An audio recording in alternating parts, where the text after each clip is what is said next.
Remember that Italian restaurant that you always used to attend as a child? The place that could be seen for miles, that had the flashing red and green sign that looks as if it had been there for ages. The place where every family gathering would lie in its fullest potential. Where the tables were long and the conversations were endless. Where the food came out like waves of love, and where children were sanctioned to the end of the table so that adults could dribble in those only adult conversations. Remember sitting near the wall, taking sips of water because that's the only thing your mother would allow you to drink. And remember opening straws on one end and blowing straw wrappers at one another. Remember trying to look cool in front of your cousins, so you start grasping your hands under the lisp of the table, adjusting your hands to ensure that you are secure through the whole process. Sliding to the edge of your seat, you use the dull spotted pizza sauce stained green carpet beneath you as a launch pad. As you lean back, your feet become a distant memory to the ground beneath you, and you start rocking. You exclaim, "Look at me!" Your mother spills her juice on the floor as she runs and pushes the chair onto its four legs. She scolds you to never do that again, as it could hurt you. Your cousin decides it's a great idea to snarl at you as you are a bit saddened by your mother's response.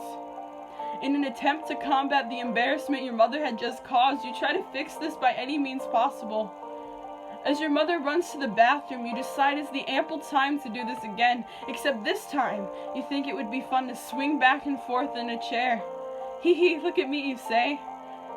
After seeing your mom out of the corner of your eye, you try and regain stability on four legs. After moving too quickly, your body tenses up and you fall back, crashing onto the floor, 2 inches from smashing your head into the wall. Your first response is to cry from the panic that your body had just endured. As your mother runs over, she picks up the chair and consoles you as you try to forget about what just happened. By friend and foe alike, I am constantly asked what it's like to live with anxiety. What it's like living with anxiety, you asked? There's no such way to describe it accurately to someone who doesn't struggle with it. But to put it into perspective, it's like the continuous state of feeling like you're about to fall back in a chair. In that moment where you realize that you're falling and there's absolutely nothing you can do about it. That's what it feels like living with anxiety. Coping mechanisms can only do so much. Some people assume coping mechanisms are like a magic pill, but it's far from. It's like drinking cold water on a never-ending empty stomach, feeling it trickle down. It's like almost shipping your chair, but then catching yourself as you feel your heart racing and your mind is continuously spiraling.